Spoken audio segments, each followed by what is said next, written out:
পাক রব্বুল আলামিন অসংখ্য অগণিত মাখলুকাত সৃষ্টি করেছেন। তার মধ্যে ইচ্ছা করলে আমাদেরকে পশু বানাইতে পারতেন, গরু ছাগল বানাইয়া এই পৃথিবীতে আমাদেরকে পাঠাতে পারতেন, পাখি বানাইয়া পাঠাতে পারতেন, নদী আর সমুদ্রের মাছ বানাইয়া পাঠাতে পারতেন, কিন্তু আমাদের জীবনে কোনো মূল্য হইতো না। কিন্তু আল্লাহ পাক আপনাকে আমাকে মানুষ হিসাবে এই পৃথিবীতে পাঠিয়েছেন, এই জন্য আমাদের জীবনে আলাদা একটা মূল্য হবে, যেটা এই পৃথিবীর গরু ছাগল হাঁস মুরগি পশু পাখির কোনো মূল্য হবে না। সেটা হলো মৃত্যুর পরবর্তী জীবন। একটা গরু এই পৃথিবীতে যতদিন বেঁচে থাকবে ততদিনই তার কার্যক্রম, মৃত্যুর পর তার জীবন আর বলতে কিছু থাকবে না। হাঁস মুরগি কুকুর শুয়ার বানর যা কিছু বলেন, এই পৃথিবীর সমস্ত মাখলুকাতের মৃত্যুর পরে কোনো জীবন বলতে আর থাকবে না। কিন্তু মানুষ হিসাবে আল্লাহ আমাদেরকে প্রেরণ করেছেন, আমাদের এই জাগতিক কার্যক্রমের একটা হিসাব নিকাশ আল্লাহ গ্রহণ করে কিয়ামতের ময়দানে হিসাব নিকাশ করে আমাদের কাজের উপর নির্ভর করে আমাদের জন্য পরকালে অনাদি অনন্তকালের জন্য একটি নিয়ামত আল্লাহ রেখেছেন, সেটা হচ্ছে চির সুখী জান্নাত। বলেন সুবহানাল্লাহ। আল্লাহ পাক আপনাকে আমাকে ভালোবেসে মায়া করে মহব্বত করে তৈরি করেছেন এই পৃথিবীতে থাকার জন্য না। আল্লাহ আপনাকে ভালোবেসে এই পৃথিবীতে তৈরি করেছেন এই পৃথিবীর গাড়ি বাড়ি টাকা পয়সা সম্পত্তির মালিক হবেন সেজন্য না। আল্লাহ আপনাকে আমাকে পাঠিয়েছেন এই পৃথিবী ক্ষমতা, এই পৃথিবীর শান মান মর্যাদাশীল হব সেই জন্য না, বরং আল্লাহ আপনাকে আমাকে একটা অনাদি অনন্তকালের জন্য চির সুখী জান্নাতের মেহমান যাতে হতে পারি, আল্লাহর নাজ নিয়ামত যেন উপভোগ করতে পারি, সেই জান্নাত কামাই করার জন্য এই পৃথিবীতে আপনাকে আমাকে পাঠিয়েছেন। বলেন সুবহানাল্লাহ। আল্লাহ আপনাকে আমাকে কত ভালোবাসেন যে এই পৃথিবীতে মাখলুক পাঠিয়েছেন, তার জীবন শেষ, তার জীবনের হিসাবও শেষ, কিন্তু আপনাকে আমাকে পাঠিয়েছেন জীবন শেষ, নিয়ামত শুরু হবে। একজন ইমানদার, একজন মুসলমান, একজন আল্লাহর গোলাম এই পৃথিবীর থেকে যেদিন বিদায় নিয়ে অন্ধকার কবরে পাড়ি জমাবে, ওই দিন থেকেই তার জীবনের নিয়ামত শুরু হয়ে যায়। বলেন সুবহানাল্লাহ। এই পৃথিবীতে একজন মানুষ যতদিন এই পৃথিবীতে বেঁচে থাকবে, তার চলার জন্য যতটুকু নিয়ামতের প্রয়োজন আল্লাহ রাব্বুল আলামিন সবকিছুই এই পৃথিবীতে ব্যবস্থা করে দিয়েছেন, কিন্তু এটা তার জন্য স্থায়ী না। তার জন্য স্থায়ী নিয়ামত হবে যেদিন থেকে এই পৃথিবী থেকে তিনি চলে যাবেন। অন্ধকার কবরের ভিতরে যখন তাকে রাখা হবে, মিনহা খালাকনাকুম ওয়া ফিহা নুঈদুকুম ওয়া মিনহা নুখরিজুকুম তারাতান উখরা। আত্মীয় স্বজন, ছেলে সন্তান, মা বাপ, পাড়া প্রতিবেশী সবাই মিলে আপনাকে আমাকে যখন অন্ধকার কবরে মাটি দিয়ে দেওয়া হবে, বিসমিল্লাহি ওয়া আলা মিল্লাতি রাসূলিল্লাহ বলে অন্ধকার কবরে যখন আপনাকে আমাকে শোয়া দেওয়া হবে, আপনি আমি যদি আল্লাহর পছন্দের বান্দা হয়ে কবরে শুইতে পারি, আল্লাহ রাসূল বলেন ওই ব্যক্তিকে কবরে শোয়ানোর পর তার আত্মীয় স্বজন সন্তানেরা উপরে উঠে বাঁশ দিয়া চাপা দিয়া মাটি দিয়া সবাই যখন তার থেকে চলে যাবে, আল্লাহ রাব্বুল আলামিন ডাক দিয়া বলবে, রে ফেরেশতা, এই বান্দাকে আমি 50 বছর 60 বছর 70 বছরের হায়াত দিয়া এই পৃথিবীতে আমি পাঠিয়েছিলাম। 50 বছরে এই বান্দা আমার হুকুম অনুযায়ী চলে আমাকে খুশি করে আজকে অন্ধকার কবরে কবরের মাটিতে শুয়ে গেছে। তার আপন সন্তানেরা, তার ভাইয়েরা, তার প্রতিবেশী আত্মীয় স্বজনেরা তাকে মাটিতে শোয়াইয়ে দিয়েছে, কিন্তু আমার এই বান্দা দুনিয়ার জিন্দেগিতে আমার পছন্দের কাজ করেছে, আমাকে খুশি করেছে, আমাকে ভালোবেসেছে, আমি তাকে মাটিতে শোয়াইতে দেব না। আমার বান্দার লাশ মাটিতে শোয়ানোর আগে তার কবরে তার পিছন পিঠের নিচ দিয়া জান্নাতি বিছানা বিছায়া দাও। ফাফরিশু তাহতা জাসাদিহি ফিরাশাল জান্নাহ। নবীজি বলেন একজন ফেরেশতা এসে ঘোষণা করবে, ফাফরিশু তাহতা জাসাদিহি, তার পিঠের তল দিয়ে একটা জান্নাতি চাদর বিছায়া দাও। নবীজি ইরশাদ করেন, ওই ব্যক্তিকে যখন ওই চাদরের উপরে শোয়াইয়া আল্লাহ রাব্বুল আলামিন এই চাদরের মালিক বানায়া দিবেন, কবরের মানুষগুলা যখন তাকে কবরের মাটি দিয়া বাস দিয়া চলে যাবে, কিরামান কাতিবিন নামক দুইজন ফেরেশতা তার কবরে হাজির হয়ে যাবে। হাদিস শরীফে আসছে, ইযা বিরাল মাইয়িত ওয়া আতাহু মালাকানি, যখন একজন মাইয়িতকে কবরের ভিতরে রাখা হয়, সঙ্গে সঙ্গে তার কাছে দুইজন ফেরেশতা আসবে, ইয়াসআলানি, তারা প্রশ্ন করতে আসবে, মান রাব্বুকা ওয়া মা দীনুকা ওয়া মা নাবিয়ুকা। এই তিনটা প্রশ্ন করার জন্য আপনাকে আমাকে কবরের মধ্যে আবার রূহটা ফিরিয়ে দেওয়া হবে, জীবিত করা হবে। যখন ওই ব্যক্তি জেনতা হবে, রূহটা ফিরে পেয়ে যখন জীবিত হবে, ফেরেশতারা তাকে উঠায়া বসাবে। উঠে বসে দেখবে অন্ধকার কবরটা আর অন্ধকার কবর নাই, এমন সুন্দর জান্নাতি বিছানা বিছানো আছে। জীবন ফেরেশতারা যখন চলে যাবে, ওই বান্দা শুধু বিছানার চাদরের দিকে তাকায়া থাকবে। এত সুন্দর বিছানা ওই বান্দার জিন্দেগিতে কোনোদিন দেখে নাই, শুধু বিছানা দেখতে থাকবে। এমন সময় আল্লাহ রাব্বুল আলামিন ডাক দিয়া বলবে, নোম, কানা সিংহায় ফুঁক দেওয়ার পর তার ঘুম ভাঙবে। কিয়ামত যখন কায়েম হয়ে যাবে, ইসরাফিল আলাইহিস সালাতু ওয়াস সালামের তৃতীয় সিংহার ফুৎকারের সময় তার ঘুম ভাঙবে। 3 নাম্বার সিংহার ফু দেওয়া হবে। ইসরাফিল আলাইহিস সালাতু ওয়াস সালামের মুখে আল্লাহ একটা সিংহা দিয়েছিলেন, এই সিংহাটায় তিনি 3টা ফু দিবেন। প্রথম ফুৎকারে তামাম পৃথিবী সৃষ্টি জগৎ ভেঙে চুরে চুরমার হয়ে যাবে, এমন জোরে সিংহায় ফুৎকার দিবেন। ইযা জুলজিলাতিল আরদু জিলজালাহা, এই পৃথিবীর জমিনটা এমন জোরে ধাক্কা শুরু করবে, বিশাল বিশাল এই পাহাড়গুলো তুলার মতো করে আকাশে ছিটতে থাকবে, আসমানগুলো ভেঙে যাবে, জমিনগুলো চুরমার হয়ে যাবে, তারকাগুলো খসে খসে পড়তে থাকবে, সূর্য তার আলো হারিয়ে ফেলবে। এরপরে 40,000 বছর চলে যাবে। দ্বিতীয় আরেকটা ফুৎকার দিবেন। 2 নাম্বার ফু দেওয়ার সঙ্গে সঙ্গে তামাম পৃথিবীর সমস্ত সৃষ্টি আবার থেমে যাবে। এই পৃথিবীটাকে আল্লাহ রাব্বুল আলামিন সমতল করে দিবেন। আজকের বর্তমানে এই পৃথিবীটা সমতল নাই। আমি যেই দক্ষিণবঙ্গ থেকে এসেছি, ওইদিকে সাগর আর নদী। আপনাদের এই সিলেট থেকে প্রায় 5 থেকে 600 কিলোমিটার নিচে, 600 ফুট নিচে। আবার আপনাদের এই এলাকায় পাহাড় আর পাহাড়, উঁচা নিচা এই পৃথিবী। কিন্তু ইসরাফিলের সিংহার ফুৎকারের সঙ্গে সঙ্গে তামাম পৃথিবী ভেঙে চুরে সমান হয়ে যাবে।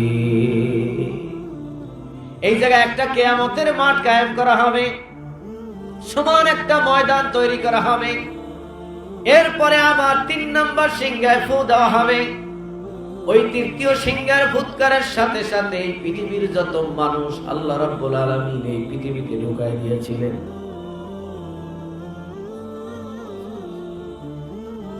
এই পৃথিবীর মানুষগুলোকে এই পৃথিবীর মাটি দিয়ে আল্লাহ রাব্বুল আলামিন বানিয়েছিল। এই পৃথিবীর মাটির মধ্যে আবার ঢুকানো হয়েছে, মিনহা খলাকনাকুম ওয়া ফিহা নুঈদুকুম ওয়া মিনহা নুখরিজুকুম। এরপর আল্লাহ রাব্বুল আলামিন আবার তাদের সবাইকে উঠাইয়া দিবেন। এই তৃতীয় সিংহায় ফুৎকারের সময় ওই আল্লাহর বান্দার ঘুম ভাঙবে, যে বিছানার চাদরের উপরে ঘুমিয়ে আছে।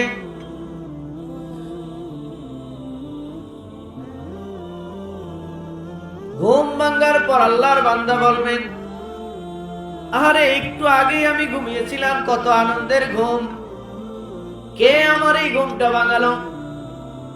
আফসোস করবে, এইমাত্র আমি ঘুমাইলাম। ফেরেশতারা ডাক দিয়া বলবে, আল্লাহর বান্দা এইমাত্র ঘুমাও নাই, হাজার হাজার বছর কবরে তুমি ঘুমিয়েছিলা, এখন আর ঘুমানোর সময় নাই, ওঠো ওঠো। আল্লাহ পাক কিয়ামতের ময়দান কায়েম করেছেন। ওই বান্দা ভয় পেয়ে যাবে, কিয়ামতের ময়দানে তো হিসাব নিকাশ হবে, আমি আল্লাহর দরবারে কি জবাব দিব? ফেরেশতারা ডাক দিয়া বলবে, তোমাদের কোনো ভয় নাই। ইন্নাল্লাযীনা ক্বালু রাব্বুনাল্লাহু সুম্মা ইসতাকামু, এই পৃথিবীতে থাকার সময় তোমরা আল্লাহকে রব বলে স্বীকার করে তার উপরে ইস্তেকামত ছিলা, তাতানাজ্জালু আলাইহিমুল মালাইকা, এই কারণে কিয়ামতের ময়দানে আমাদের কাছে ফেরেশতা চলে আসবে। আল্লাহ তাখাফু ওয়ালা তাহজানু ওয়া আবশিরু বিল জান্নাহ, ফেরেশতারা এসে বলবে, ভয় নাই, ভয় নাই, কোনো চিন্তা নাই, টেনশন নাই, জান্নাতের শুভ সংবাদ গ্রহণ করো। কিয়ামতের ময়দান আল্লাহ রাব্বুল আলামিন কায়েম করবেন, বিচার আচার করবেন। হিসাব নিকাশের পর তোমার জীবনের যত নেক আমল আছে, ওই নেক আমলের বিনিময়ে আল্লাহ রাব্বুল আলামিন তোমারে জান্নাত দিয়া দিবে। নবীজি ইরশাদ করেন, যাকে আল্লাহ রাব্বুল আলামিন সবচাইতে ছোট্ট জান্নাতটা দিবেন, সেই জান্নাতটা হবে এই বিশাল পৃথিবীর 10টা পৃথিবীর সমান। সুবহানাল্লাহ বলেন। আল্লাহ রাব্বুল আলামিন এইরকম নিয়ামত দেওয়ার জন্য আপনাকে আমাকে সৃষ্টি করেছেন, বলেন না সুবহানাল্লাহ। তাহলে আমার জীবনের আসল গন্তব্য এই জায়গায় না, আমার জীবনের আসল স্থান মাকাম হচ্ছে কিয়ামত। কিয়ামতের ময়দান থেকে আল্লাহর কাছ থেকে নিয়ামত পেয়ে জান্নাতের মালিক হয়ে আমরা জীবন যাপন শুরু করব, এমন জীবন যেই জীবনে কোনোদিন মানুষের মৃত্যু হবে না। সুবহানাল্লাহ বলেন। এই পৃথিবীতে আপনি কোটি কোটি টাকার মালিক, কিন্তু লাভ হবে কি? কিছুদিন পর আপনার এমন রোগ হয়েছে, ডায়াবেটিস, আপনার ঘরে অনেক খাবার আছে, ডাক্তার বলছে খাইতে পারবে না। আপনার কোটি কোটি টাকা আছে, কিন্তু আপনার হায়াত নাই। আপনি কোটি কোটি টাকা ব্যাংকে রেখে মারা যাবেন, এই টাকার কোনো দাম নাই। নবীজি বলেন, আল্লাহ রাব্বুল আলামিন তোমাকে জান্নাতে নিয়ে যে নিয়ামত দিবেন, ওই জান্নাতে নিয়ামত পাওয়ার পর তোমার এমন কোনো টেনশন হবে না যে আমি বুড়া হয়ে যাব নাকি। বুড়া হওয়ার কোনো টেনশন নাই। নবীজি বলেন, আমার উম্মতকে আল্লাহ রাব্বুল আলামিন যখন জান্নাতে ঢুকাবেন, জান্নাতে ঢোকার আগে জান্নাতের গেটের সামনে আল্লাহ রাব্বুল আলামিন একটা নহর বানায়া রাখবেন, ঝর্ণা বানায়া রাখবেন। ওই ঝর্ণার ভিতরে আল্লাহ নবী বলেন, আমার উম্মতকে গোসল করাইয়া আল্লাহ রাব্বুল আলামিন এমন সুন্দর স্বাস্থ্য দান করবেন। নাহরুল হায়াত নামক এই ঝর্ণার ভিতরে একজন জান্নাতি মানুষকে যখন গোসল করাবে, ওই মানুষটা যখন নাহরুল হায়াতের ভিতরে গোসল করে ডুব দিয়া উঠবে, নবীজি বলেন 30 বছরের সুস্বাস্থ্যবান সুঠম দেহের অধিকারী একজন যুবক হয়ে যাবে। বলেন না সুবহানাল্লাহ। সমস্ত মানুষের শরীর, স্বাস্থ্য, চেহারা সুন্দর হয়ে যাবে। পূর্ণিমার চাঁদের চাইতে আপনার আমার চেহারাটা আল্লাহ সুন্দর বানায়া দিবেন। নবীজি বলেন, এমন স্বাস্থ্য ওই নহরুল হায়াতে গোসল করার কারণে আল্লাহ দান করবেন, কোনদিন ওই স্বাস্থ্য আর বুড়া হবে না। এই পৃথিবীতে এমন এমন যুবক দেখা যায়, 20 বছর 25 বছরের এমন কিছু পুরুষ দেখা যায় যাদের চেহারার দিক তাকাইলে তাকাইতে মনে চায়। সুন্দর স্বাস্থ্য, অনেক সুন্দর চেহারা, কিন্তু আর 10 বছর পরে এই যুবকের চেহারার দিকে তাকাইয়া দেখবেন 25 বছরের চেহারার যুবক 35-40 বছরে আর সেই চেহারা নাই। আবার যখন 10 বছর অতিক্রম হবে, যখন 50 বছর হয়ে যাবে, দেখবেন সে আর যুবক নাই, বুড়ো হয়ে গেছে। সুন্দর কুচকুচে দাড়িগুলো সাদা হয়ে গেছে, শরীরের ক্লিন চামড়াগুলো ঢিলা হয়ে গেছে, কুচকে গেছে, চোখের জ্যোতি কমে গেছে, হাতের শক্তি কমে গেছে। নবীজি বলেন, তোমাকে যখন জান্নাতে ঢুকানো হবে, 30 বছরের টকবগে যুবক বানানো হবে, 300 বছর পরেও তোমার একটা চুল পাকবে না। কোনদিন তোমাকে বুড়া হইতে হবে না। এই বিশাল জান্নাত আল্লাহ রাব্বুল আলামিন আপনাকে আমাকে দেওয়ার জন্যই পৃথিবীতে পাঠাইছেন। এই পৃথিবীতে আমরা আসছি জান্নাতের টিকিট নেওয়ার জন্য। আমরা এখানে যারা উপস্থিত হয়েছি, আমি জানতে চাই এই পৃথিবীতে আল্লাহ রাব্বুল আলামিন আমাদেরকে জান্নাতের টিকিট নেওয়ার জন্য পাঠাইছে। আমরা কারা কারা এই জান্নাতের টিকিট নিতে চাই? হাত জাগায়। নারে তাকবীর। আল্লাহু আকবার। সবাই জান্নাতের টিকিট নিতে চান? সবাই তো বললেন না। চান? কারা কারা চান? আরেকবার হাত জাগায়। নারে তাকবীর। আল্লাহ কবুল করুন, বলেন আমিন। জান্নাতের টিকিট বিভিন্ন ক্লাসের আছে, বিভিন্ন কোয়ালিটির আছে। এখান থেকে আপনি ঢাকা যাবেন, ঢাকা যাওয়ার জন্য অনেক কোয়ালিটির গাড়ি আছে, ভাড়ায় কম বেশি আছে, রেল লাইন আছে। কেউ যদি হেলিকপ্টারে যায় তাহলে আরো উন্নত ব্যবস্থা কি আছে। আমি আল্লাহর কোরআন থেকে একখানা আয়াত আপনাদের সামনে তেলাওয়াত করেছি। অল্প সময়ে আয়াতকে কেন্দ্র করে কিছু কথা বলবো। সে আয়াতের ভিতরে আল্লাহ রাব্বুল আলামিন আমাদেরকে একটা জান্নাতের টিকিট দিয়েছেন। বলেন সুবহানাল্লাহ। এই জান্নাতের টিকিটটা আমরা গ্রহণ করে এখান থেকে বিদায় হব। কে কে রাজি? নারে তাকবীর। আল্লাহ কবুল করুন, বলেন আমিন। আল্লাহ পাক রব্বুল আলামিন বলেন, কুল ইন কুনতুম তুহিব্বুনাল্লাহ। নবী আপনার উম্মতদেরকে বলে দেন, যারা আল্লাহকে ভালোবাসতে চাও, যে আল্লাহ আমাদেরকে মানুষ বানাইলেন, যে আল্লাহ আমাদের জন্য জান্নাত বানাইলেন, যে আল্লাহ আমাদেরকে জান্নাতে নেওয়ার জন্য পৃথিবীতে পাঠাইলেন, ওই আল্লাহকে ভালোবাসার দরকার আছে না নাই? সবাই কার নাই? তো কি আল্লাহকে ভালোবাসতে চাই না আমরা? যে আল্লাহ আপনাকে কত আদর করে বানাইছেন, কত মহব্বত করে বানাইছেন, সে আল্লাহকে আপনি ভালোবাসতে চান কিনা বলেন? আল্লাহ বলেন, আল্লাযীনা আমানু আশাদ্দু হুব্বাল লিল্লাহ। এই পৃথিবীতে যারা ঈমানদার, তারা আমি আল্লাহকে কঠিন ভালোবাসে।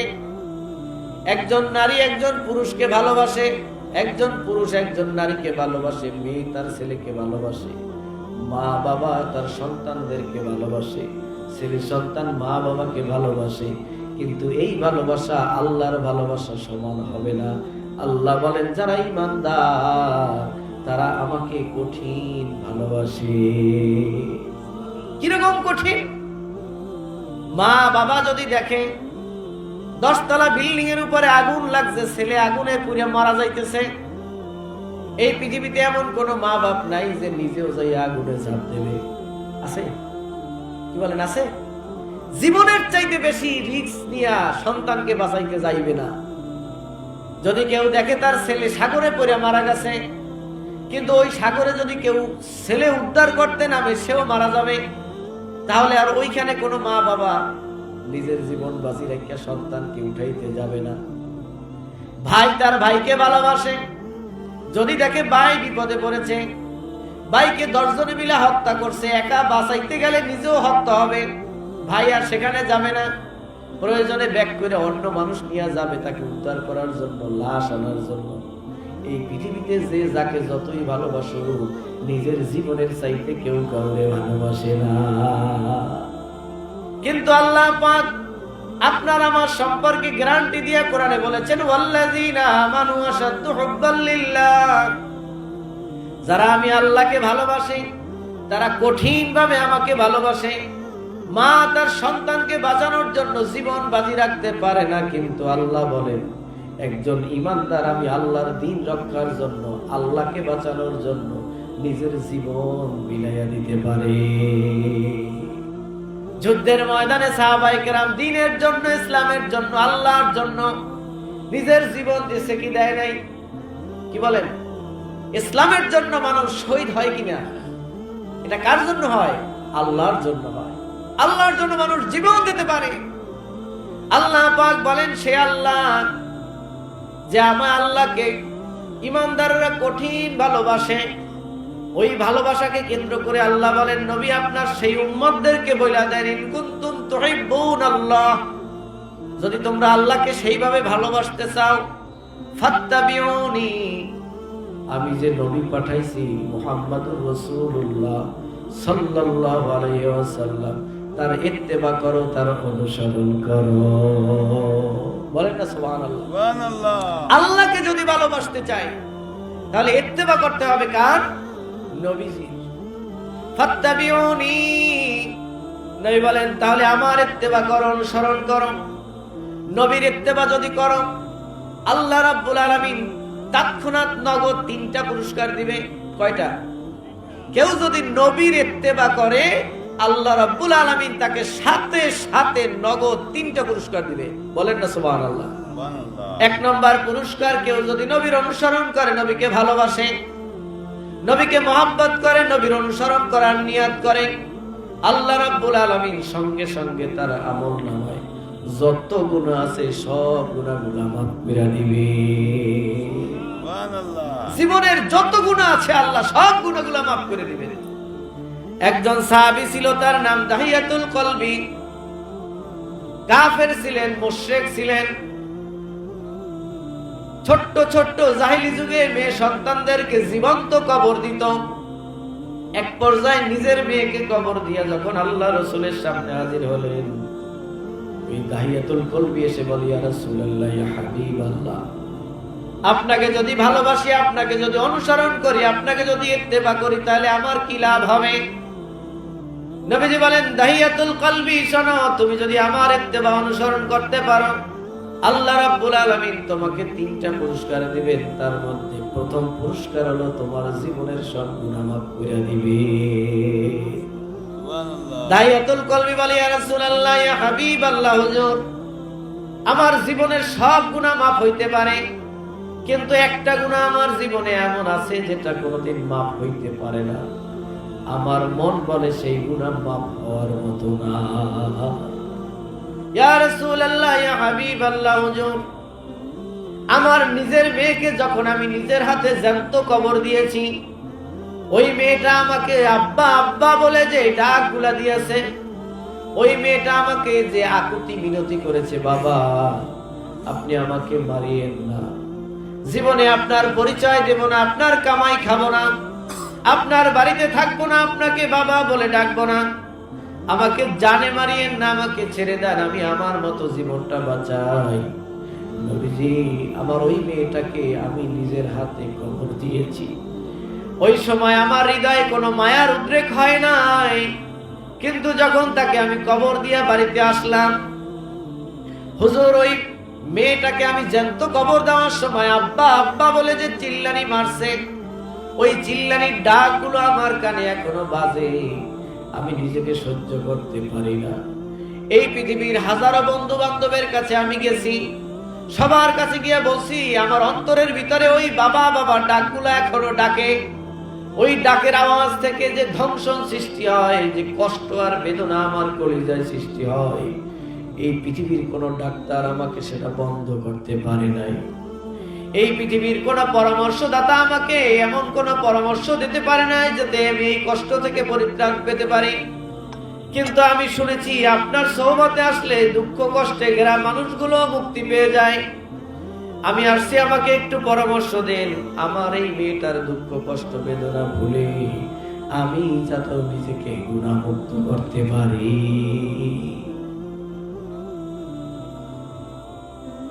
নবীজি বলেন, দাহিয়াতুল কলবি, আমি আবারও বলছি, শোনো, তুমি যদি আমার ইত্তেবা করে বলো লা ইলাহা ইল্লাল্লাহ মুহাম্মাদুর রাসূলুল্লাহ, কালেমা পড়ে মুসলমান হয়ে যদি আমার ইত্তেবা অনুসরণ করতে পারো, আমি নবী গ্যারান্টি দিলাম আল্লাহ তোমার ওই গুনাহটা মাফ করে দিবে। বলেন না সুবহানাল্লাহ।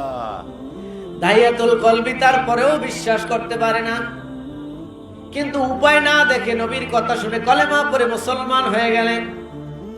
নবীজির কাছে বলে, ইয়া রাসূলুল্লাহ, ইয়া হাবিবাল্লাহ, আমি মুসলমান হয়েছি, বিশ্বাস করতে হবে কলেমা পড়লে আল্লাহ সব গুনাহ মাফ করে দেয়, আপনার ইত্তেবা অনুসরণ করলে আল্লাহ মাফ করে দেবে, সেজন্য আপনার পিছনে আমি জামাতে নামাজ আদায় করি, আপনার মতো দাড়ি রাখি, আপনার মতো টুপি পাগড়ি মাথায় দেই, আপনার মতো লম্বা জামা গায়ে দিয়ে আপনার সুন্নাত অনুসরণ করার চেষ্টা করি হুজুর, কিন্তু আমার কলবে এখনো শান্তি আসে নাই, আমার বিশ্বাস হয় না এই গুনাহ আল্লাহ আমাকে মাফ করেছেন কিনা। নবীজি চুপ রইলেন। আল্লাহ পাক রব্বুল আলামিন ডাক দিলেন, জিবরাইল, জলদি করে আমার নবীজির দরবারে যাও, তবে যাওয়ার সময় ড্রেস চেঞ্জ করবা, দাহিয়াতুল কলবির যেই রকম চেহারা ওই রকম চেহারা ধারণ করো, দাহিয়াতুল কলবির যেই রকম সূরাত ওই রকম সূরাত ধারণ করো, দাহিয়াতুল কলবি যেমন হাসে সেই রকম হাসার চেষ্টা করো, দাহিয়াতুল কলবি যেমন কথা বলে সেরকম কথা বলার চেষ্টা করো। তুমি জিব্রাইল যাইয়া পরিচয় দিয়া আমি আল্লাহর পক্ষ থেকে ওহী নিয়া নবীজির দরবারে পৌঁছাইয়া দাও। নবীজি বসা, সামনে দাহিয়াতুল কলবি বসা। এমন সময় হঠাৎ করে জিব্রাইল আসছে, আর একজন দাহিয়াতুল কলবি। আপনাদের দেশে যমজ সন্তান হয় না? কি বলে, যমজ সন্তান হয় আপনাদের দেশে? এক বাবার দুই ছেলে একত্রে হইলে দুইও ছেলেকে একেবারে হুবহু একরকম দেখা যায়।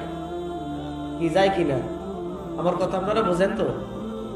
কথা বলেন না, বোঝেন? একটু কথা বলেন। নবীজি বসা আছেন, দাহিয়াতুল কলবি দেখতেছেন হুবহু তার মতো আরেকজন মানুষ। দাহিয়াতুল কলবি জিজ্ঞাসা করে, ইয়া রাসূলুল্লাহ, এই লোকটাকে? এর চেহারা আমার মতো, চালচলন আমার মতো, পোশাক আমার মতো, কথা বলে আমার মতো, হাঁটেও আমার মতো। আল্লাহর নবী বলেন, দাহিয়াতুল কলবি, তুমি আমার ইত্তেবা করার কারণে আল্লাহ তোমার গুনাহ মাফ করে দিয়েছে। তুমি এখনো বিশ্বাস করতে পারো নাই, সেই জন্য আল্লাহ রাব্বুল আলামিন তোমার বিশ্বাসটাকে দৃঢ় করার জন্য দাহিয়াতুল কলবির সূরাতে জিবরাইল পাঠায়া দিয়েছে। সুবহানাল্লাহ। ও দাহিয়াতুল কলবি, এবার কি তোমার বিশ্বাস হয়েছে যে আমার আল্লাহ জিবরাইলকে তোমার সূরাতে পাঠাইছেন? তার মানে আল্লাহ তোমাকে কতটা ভালোবাসেন। দাহিয়াতুল কলবি ওই দিন থেকে বিশ্বাস করেছেন যে আসলেই কলেমা পড়ে নবীর ইত্তেবা করার কারণে আল্লাহ রাব্বুল আলামিন আমার জিন্দেগির গুনাহ মাফ করে দিয়েছে। সুবহানাল্লাহ। এই পৃথিবীতে উম্মতের জন্য ঘোষণা নবীজি বলেছেন, ইয়া আইয়ুহান নাস কুলু লা ইলাহা ইল্লাল্লাহু তুফলিহুন। দুনিয়ার মানুষ, তোমরা যদি আমি নবীর অনুসরণ করে একটা স্লোগান দাও, আমার স্লোগান, নবীদের স্লোগান, লা ইলাহা ইল্লাল্লাহ, এই স্লোগান যদি দিতে পারো আমার অনুসরণে, তুফলিহুন মানে সফল কাম হবা, জীবনের সব গুনাহ আল্লাহ মাফ করে দিবেন। সুবহানাল্লাহ বলেন। এই পৃথিবীতে সফল কাম ওই ব্যক্তি, এই পৃথিবীতে সফল ওই ব্যক্তি যাকে আল্লাহ মাফ করে দিবেন। কিয়ামতের ময়দানে সফল ওই ব্যক্তি যাকে আল্লাহ মাফ করে দিবেন। কবরের মধ্যে সফল ওই ব্যক্তি যাকে আল্লাহ মাফ করে দিবেন। আল্লাহর কাছ থেকে ক্ষমা পাওয়ার চাইতে বড় পুরস্কার সফলতা আর নাই। আল্লাহর নবীর ইত্তেবা করলে 3 ক্যাপ নগদ পুরস্কার। 1 নম্বর পুরস্কার জীবনের সমস্ত গুনাহ মাফ। 2 নম্বর পুরস্কার যারা নবীর অনুসরণ করবে, নবীর ইত্তেবা করবে, আল্লাহ রাব্বুল আলামিন তাদের জন্য 2য় পুরস্কার। ওই ব্যক্তি যদি ভুল কইরা অথবা শয়তানের ওয়াসওয়াসায় পড়িয়া কোন রকম কোন গুনার কাজ করে, আল্লাহ রাব্বুল আলামিন কিরামান কাতিবিন ফেরেশতাকে বলে, শোনো, আমার বান্দা শয়তানের ওয়াসওয়াসায় গুনাহ করেছে, তার আমলনামায় গুনাহটা লিখিও না। আপনি আমি ভুল করে যদি একটা গুনাহ করি, আল্লাহ পাক কিরামান কাতিবিনকে বলবেন, অপেক্ষা করো, গুনাহটা লেখো না, আমলনামায় লিখিও না। ফেরেশতারা ডাক দিয়া বলবে, রব্বুল আলামিন লিখবো না, তাইলে করব কি? আল্লাহ পাক বলেন, কলম আর খাতা নিয়ে প্রস্তুত হইয়া বসে থাকো। আমি যদি হুকুম করি তাইলে লিখবা, আমি হুকুম না দিলে লিখবা না। ফেরেশতারা বলে, আল্লাহ আপনি তো হুকুম দিয়েই দিবেন, গুনাহ করলে আমি লিখব। আল্লাহ পাক বলেন, না, হুকুম তো দিয়েছি, এটা সবার জন্য ঠিক, কিন্তু এই ব্যক্তি আমার নবীর অনুসারী, এই বান্দাটা আমার নবীর অনুসরণ করে, আমার নবীর সাথে আমি ওয়াদা করেছি, আমার নবীর যে ব্যক্তি অনুসরণ করবে, আমি আল্লাহ তার গুনার সাথে সাথে আমলনামায় লিখব না।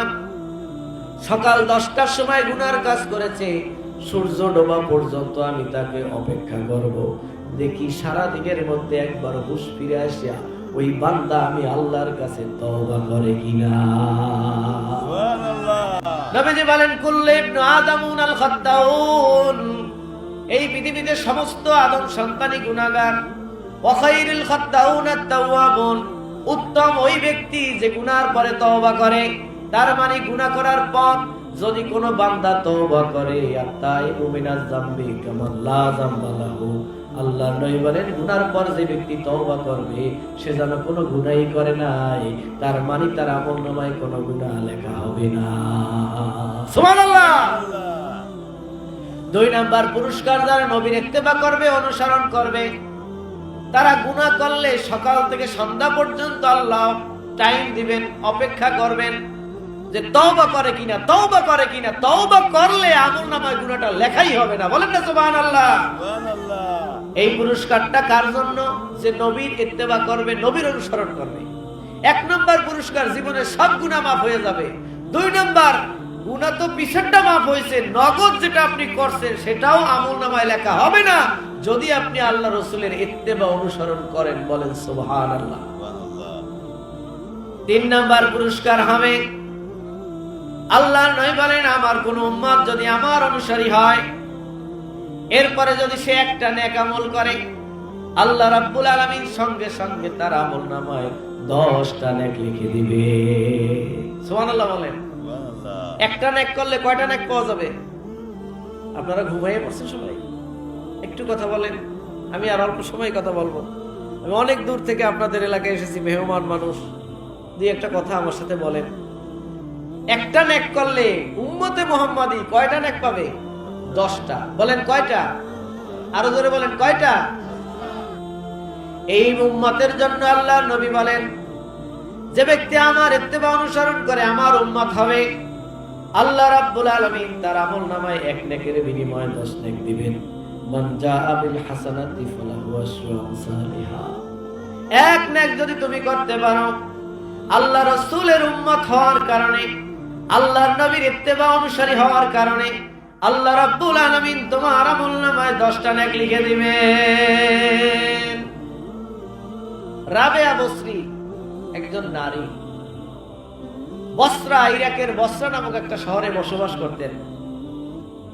রাবেয়া বসরি একদিন সকালবেলায় ফজরের নামাজ পড়ে জিকির আজকার মুরাকাবায় বসলেন।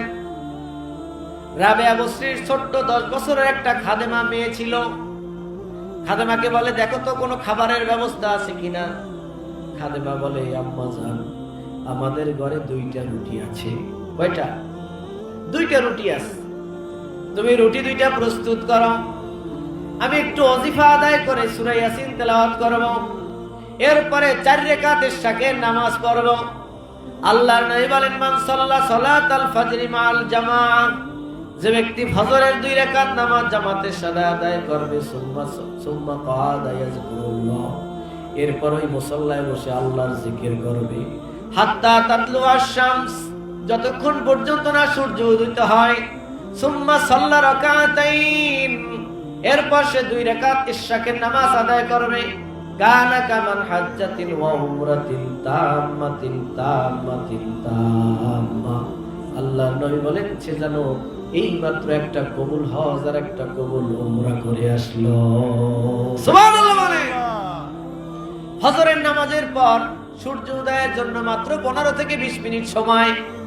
যদি কেউ যায় নামাজে জিকির আজকার ওজিফা মুরাকাবা মুশাহাদা সূরা ইয়াসিন কোরআন তেলাওয়াত করে, এরপরে 2 রাকাত ইশাকের নামাজ পড়ে, একটা হজ একটা কবুল হজ করার যে সওয়াব আল্লাহর নবী 3 বার বলেছেন, অবশ্যই অবশ্যই আল্লাহ রাব্বুল আলামিন তোমাকে একটা হজ আর একটা উমরার সওয়াব দিয়ে দিবে। সুবহানাল্লাহ। রাবেয়া বসরি এই হাদিসের আমল করার জন্য ফজরের নামাজের পর যায় নামাজে বসে জিকির আজকার ওজিফা মুরাকাবা শেষ করে সূরা ইয়াসিন তেলাওয়াত করলেন। সূরা ইয়াসিন তেলাওয়াত করার পর 2 রাকাত ইশাকের নামাজ আদায় করলেন। হাদিস শরীফের মধ্যে আসছে, প্রথম 2 রাকাতের জন্য হজ এবং উমরার সওয়াব। এরপর যদি আবার কেউ 2 রাকাত নামাজ পড়ে, মানে মোট 4 রাকাত, আল্লাহ রাব্বুল আলামিন সকাল থেকে সন্ধ্যা পর্যন্ত ওই বান্দার সব কিছুর জিম্মাদার হয়ে যায়। সকাল থেকে সন্ধ্যা পর্যন্ত ওই বান্দি কি খাবে, কোথায় হাঁটবে, কোথায় চলবে, কোন বিপদ আছে, কোন বিপদ থেকে তার উদ্ধার করার দরকার, কোন মাঠে ময়দানে কাজ করলে কোন বিপদ থেকে তার বাঁচানোর দরকার, আল্লাহ রাব্বুল আলামিন ইশাকের এই শেষ 2 রাকাত নামাজের বিনিময়ে তার সব কিছুর হেফাজতকারী হয়ে যাবে। সুবহানাল্লাহ। 4 রাকাত ইশাকের নামাজ পড়ে সালাম ফিরানোর সঙ্গে সঙ্গে ঘরের দরজায় কটকট করে আওয়াজ হয়েছে। রাবেয়া বসরি বলে, খাদেমা দেখো তো ঘরের দরজায় কে। ছোট্ট 10 বছরের মেয়েটা যায় দেখে একজন ভিক্ষুক আসছে। কি চাও তুমি? আমার ঘরে 3 দিন পর্যন্ত খাবার নাই, ছেলে মেয়ের খাবার দিতে পারি না। আমি রাবেয়া বসরির বাড়িতে আসছি, একজন আল্লাহওয়ালা মহিলা ওনার ঘরে যদি কোনো খাবার থাকে অবশ্যই অবশ্যই আমাকে দিয়ে দিবে। মেয়েটা এসে বলে, রাবেয়া, একজন ভিক্ষুক আসছে, 3 দিন পর্যন্ত না খাওয়া। রাবেয়া বসরি বলে, 2টা রুটি আছে, একটা তারে দিয়ে দাও। সুবহানাল্লাহ বলেন। সুবহানাল্লাহ।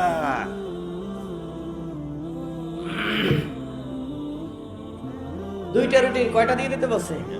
একটা। ভিক্ষুক একটা রুটি নিয়ে বলে, এই একটা রুটিতে আমার হবে না, কারণ আমার ঘরে ছেলে আছে 2টা, স্ত্রী আছে, আমি আছি, 4 জন মানুষ, একটা রুটিতে কিছু হবে না। রাবেয়া বসরি বলে, 8টাও দিয়ে দাও। 2টার 2টাই দিয়ে দিছে। ইশরাকের নামাজ পড়ছে কয় রাকাত? বলেন কয় রাকাত? আল্লাহ পাক ওই দিনে রিজিকের জিম্মা নিয়ে নেবেন তার। অথচ ঘরে 2টা খাবার ছিল, রুটি, তা ভিক্ষুকের দিয়ে দিছে। এখন তার কোনো রিজিক আছে? কোনো খাবার নাই। ছোট্ট মেয়ে বলে, রাবেয়া, আম্মা আপনি কাজটা করলেন কি? 2টা রুটির 2টাই ভিক্ষুকরে দিয়ে দিয়েছেন, আমরা খাবো কি? রাবেয়া বসরি বলে, মান জাআ বিল হাসানাতি ফালাহু আশরু আমসালিহা।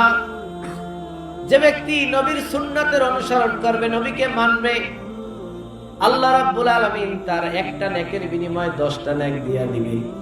আমি নবীর সুন্নাত অনুযায়ী ইশরাকের 4 রাকাত নামাজ পড়েছি, অপেক্ষা করো, 2টা রুটির বিনিময়ে 20টা রুটি আল্লাহ পাঠায়া দিবে। সুবহানাল্লাহ। একটা রুটির বিনিময়ে যদি 10টা হয়, তাহলে 2 রুটির বিনিময়ে কয়টা হবে? 20টা। ও খাদেমা শোনো, অস্থির হয়ো না। আল্লাহ পাক রব্বুল আলামিন তার উম্মতে মুহাম্মাদিয়ার জন্য যারা নবীর অনুসরণ করবে, অনুকরণ করবে, নবীর সুন্নাত অনুযায়ী জীবন যাপন করবে, নবীর ইত্তেবা করবে, আল্লাহ পাক তাকে 3টা পুরস্কার দিবেন। তার 3 নম্বর পুরস্কার হলো, একটা নেক করলে আল্লাহ 10টা সওয়াব দিয়ে দিবে। মান জাআ বিল হাসানাতি ফালাহু আশরু আমসালিহা। 1 রুটি যদি দান করি 10টা রুটি পাবো, 2 রুটি দান করছি 20টা পাবো। টেনশন করিও না, খাইতে পারবা। কিছুক্ষণ অপেক্ষার পর হঠাৎ করে আরেকজন লোক দরজায় কটকট করে আওয়াজ করতেছে। রাবেয়া বসরি বলে, যায় দেখো কে ডাকে।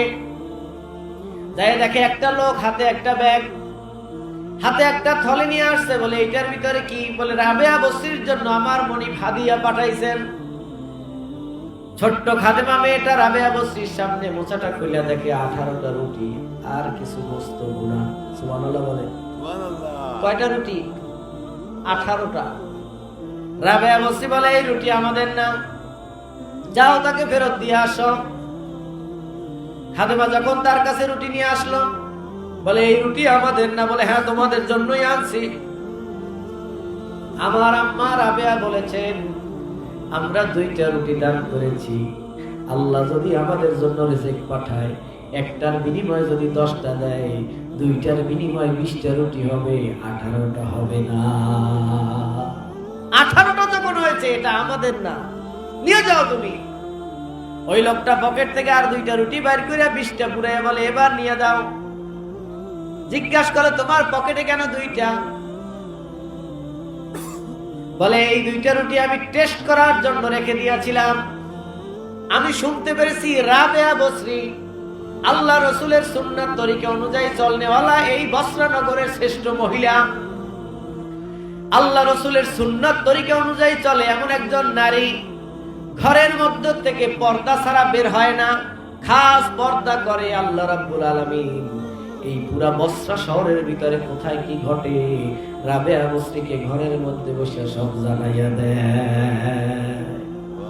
রাবেয়া বসরি আল্লাহ রাসূলের সুন্নাত তরিকা অনুযায়ী চলার কারণে, পর্দায় থাকার কারণে ঘরের ভিতরে বসে পুরা শহরের সব খবর তিনি জানেন। আমার মনিব আমার বাড়ি থেকে তার জন্য 20টা রুটি পাঠাইছে, আমি 2টা রাখিয়া দিয়া দেখলাম টেস্ট কইরা, এই 20টা রুটির খবর রাবেয়ার কাছে আছে কিনা। নাও নাও, এই 2টা পুরাইয়া 20টা বানায়া দিলাম। আমি বুঝতে পারলাম রাবেয়া সাধারণ কোন মহিলা না। আমার মালিক যে তার জন্য 20টা রুটি পাঠাইছে, এই খবর রাবেয়ার কাছে আছে। বলেন না সুবহানাল্লাহ, আর একটু জোরে করেন না সুবহানাল্লাহ। এই খবর রাবেয়া কোথায় পাইল? আল্লাহ রসুলের সুন্নাত তরিকা অনুযায়ী অনুসরণ করার কারণে। তৃতীয় পুরস্কার হিসেবে কোরআনের মধ্যে আল্লাহ বলেছেন, মান জাআ বিল হাসানাতি ফালাহু আশরু আমসালিহা। যে ব্যক্তি একটা নেক আমল করবে আল্লাহ রাসূলের ইত্তেবা অনুযায়ী হওয়ার কারণে আল্লাহ রাব্বুল আলামিন তারে 10টা নেক দিয়ে দিবে। একজন সাহাবী এসে বলে, ইয়া রাসূলুল্লাহ, ইয়া হাবিবাল্লাহ, আমি আপনাকে ভালোবাসি, আপনার ইত্তেবা করতে চাই, আপনার অনুসরণ করতে চাই, আপনার নমুনায় জীবন গড়তে চাই। আল্লাহ নবী বলেন, তাহলে গরীব হওয়ার জন্য প্রস্তুত হও। দুনিয়ার সব কিছু তোমার থেকে ছুটে যাবে, দুনিয়ার কিছুই তুমি পাবা না। দুনিয়ায় গাড়ি পাবা না, বাড়ি পাবা না, চাকরি পাবা না, ব্যবসায় লাভ হবে না, সংসার ঠিক মতো করতে পারবা না, দরিদ্রতায় জীবন কাটবে। এক কথা, এই দুনিয়া তোমাকে ত্যাগ করতে হবে। যদি আমাকে ভালোবাসো, এটা ছিল তার জন্য পরীক্ষা। আমাকে যদি ভালোবাসতে চাও তাহলে দুনিয়া ত্যাগ করতে হবে। পারবা? সাহাবী বলে, ইয়া রাসূলুল্লাহ, ইয়া হাবিবাল্লাহ, আমি পারবো, তবু আমি আপনাকে ভালোবাসবো, কারণ আপনি একদিন বলেছেন, ইন্নাকা মা'a মান আহবাবতা, নিশ্চয়ই আপনি যাকে ভালোবাসেন তার সাথে তার হাসর হবে। আমি যদি ত্যাগ করতে পারি বা করতে রাজি আছি না নাই? সবাই বলেন, আজকে থেকে আমরা আল্লাহর নবীর ইত্তেবা করব। কে কে একটু রাজি আছেন? হাত জাগান। নারায়ে তাকবীর, নারায়ে তাকবীর। আল্লাহ রাসূলের ইত্তেবা করতে হবে, অনুসরণ করতে হবে। এখন আল্লাহ রাসূলের জীবনী এত বিশাল যা ইত্তেবা সারা দুনিয়ার মানুষ করেও শেষ করতে পারবে না। কিন্তু আমি আপনাদেরকে একটা শর্ট সিলেবাস দেব, সংক্ষিপ্ত একটা অনুসরণের কথা বলবো। আল্লাহর নবীর জীবনের সমস্ত দিক থেকে নবীর অনুসরণে যদি আমল করতে পারি, আল্লাহ পাক রব্বুল আলামিন বলেন, ফাত্তাবিউনি ইউহিব্বুকুমুল্লাহ। যদি তোমাকে ভালোবেসে তোমার অনুসরণে, তোমার ইত্তেবায় তারা 5 ওয়াক্ত নামাজ পড়ে, আমি আল্লাহ ওয়াদা করলাম, আমাকে তার ভালোবাসতে হবে না, আমি আল্লাহ নিজে তাকে ভালোবাসবো। সুবহানাল্লাহ বলেন।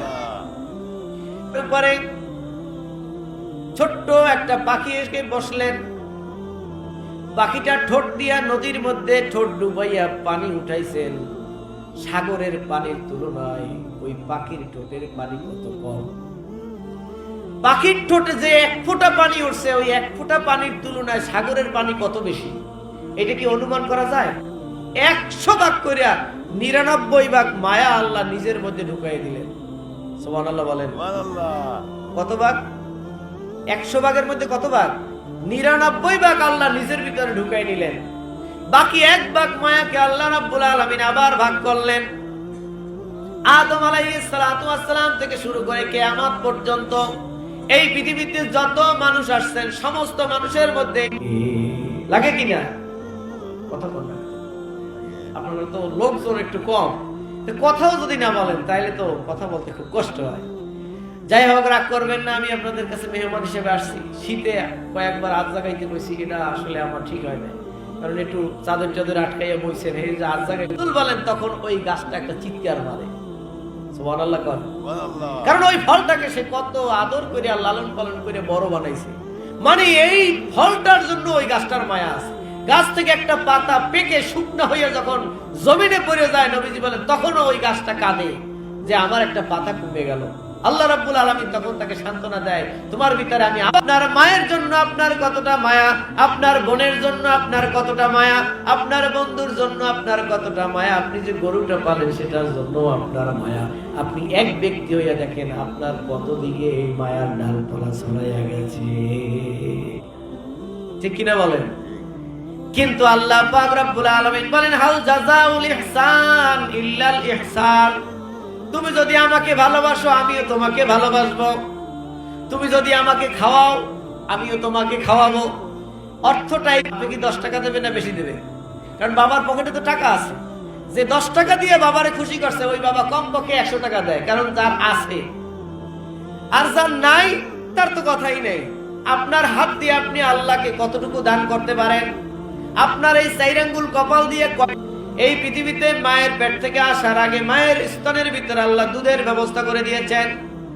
দুধ খাইয়া 2 বছর হইতে না হইতেই ছোট্ট ছোট্ট দাঁতের ব্যবস্থা করে দিয়েছেন। জিহ্বার মধ্যে আল্লাহ রাব্বুল আলামিন 29,000 সেল বসাইয়া এই 2টা চোখের ভিতরে কত হাজার রং ঢুকাই দিলেন। পৃথিবীর যা আছে সব দেখেন, কোনদিন আপনার চোখের চার্জ শেষ হইয়া যায় নাই। আলাম নাজআল লাহু আইনাইন, দেখ আমি তোরে কত ভালোবাসি করে দেব, আমি আল্লাহ ক্ষমাশীল এবং দয়াশীল। নবীর ইত্তেবা করে 5 ওয়াক্ত নামাজ পড়ব। এই পৃথিবীতে সর্বপ্রথম ফজরের সময় নামাজ পড়েছেন আদম আলাইহিস সালাতু ওয়াস সালাম। আল্লাহ পাক রব্বুল আলামিন তাদের তওবা কবুল করছেন। আদম আলাইহিস সালাতু ওয়াস সালাম খুশি হয়ে 2 রাকাত নামাজ পড়লেন। সুবহানাল্লাহ বলেন। অন্ধকারে আল্লাহ পাক খুশি হইয়া আদম আলাইহিস সালামের নামাজের বিনিময়ে একটা সূর্য বানাইয়া দিলেন। তখন এই পৃথিবীতে সূর্য ছিল না। আদম পৃথিবীতে একটা সূর্য বানাইয়া দিলাম, আর অন্ধকারে থাকতে হবে না, আলোর ব্যবস্থা করে দিলাম। সুবহানাল্লাহ বলেন। আদম আলাইহিস সালাম বলেন, রব্বুল আলামিন 2 রাকাত নামাজে আপনি যদি এত খুশি হইয়া থাকেন, একটা সূর্য উঠাইয়া দিলাম। এই সূর্যের আলো তুমি 1000 বছর ভোগ করবা। 1000 বছর আদম আলাইহিস সালামের হায়াত ছিল। সুবহানাল্লাহ বলেন। 1000 বছর, 1000 বছর তিনি বাঁচছেন, তার হায়াত ছিল 1000 বছর। আল্লাহ বলেন 1000 বছর তুমি এই সূর্যের আলো ভোগ করবা, কিন্তু আমি উম্মতে মুহাম্মাদী লাইটের আলো যত দূর যায়, আমার বান্দার চোখের দৃষ্টি যত দূর যায়, চতুর্দিকে কবরটারে অত বড় লম্বা বানায়া দাও। যদি 2 রাকাত ফজরের নামাজ পড়েন অন্ধকার কবরে, আল্লাহ আমাদের জন্য লাইটের ব্যবস্থা করে। বলেন সুবহানাল্লাহ। ওই কবরে কি দুনিয়ার কোনো লাইট চলবে? কথা বলেন, চলবে? তাই করলেন রাখতে ধরলে কেন?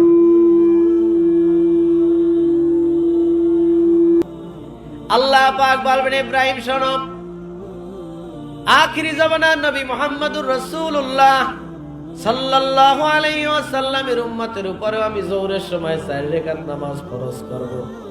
তারা যদি তোমার মতো এরকম 4 রাকাত নামাজ আমার নবীর ইত্তেবায় অনুসরণ করে আদায় করে, আমি আল্লাহ রাব্বুল আলামিন তাদেরকে এরকমের কাবা বানানোর সওয়াব দিয়া দেব।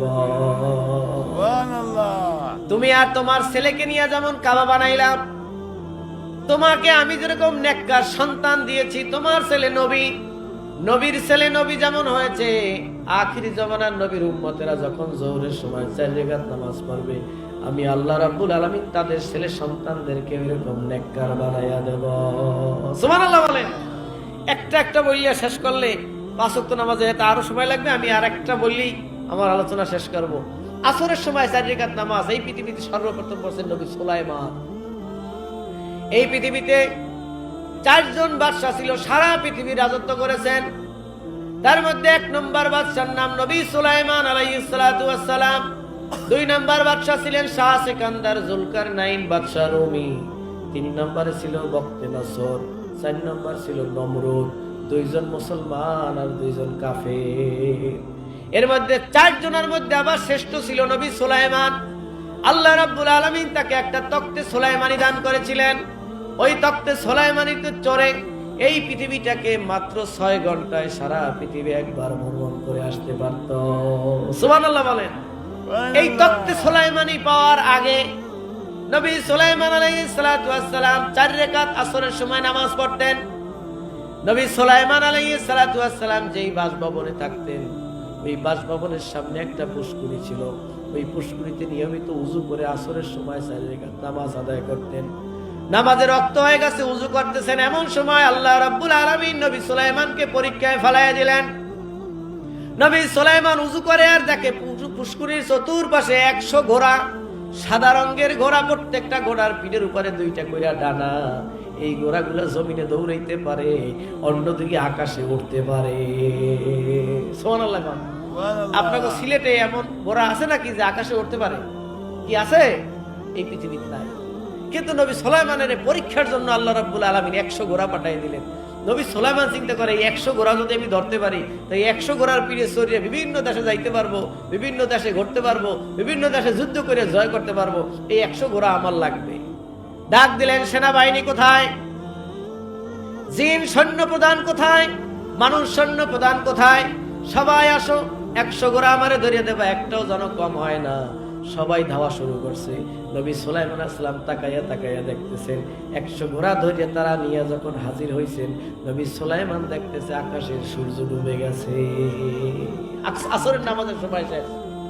এটা ছিল তার জন্য পরীক্ষা। আল্লাহর দরবারে কান্না শুরু করলেন, রব্বুল আলামিন, ঘোড়া ধরতে যাই আমার নামাজের রক্ত চলে গেছে, নামাজ কাজা হয়ে গেছে।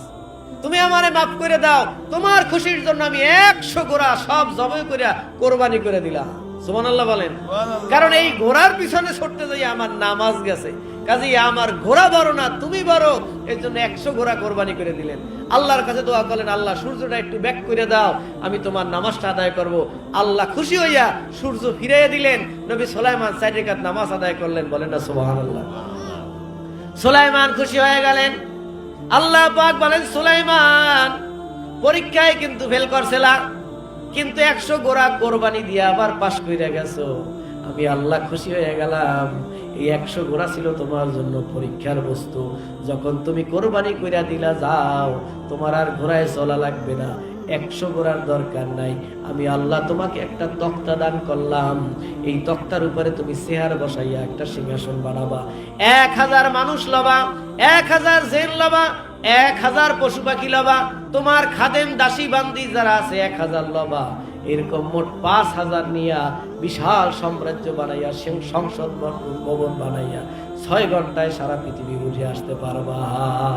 সুবহানাল্লাহ। এই তক্তে সুলাইমানি পাইয়া নবী সুলাইমান খুশি হয়ে গেলেন।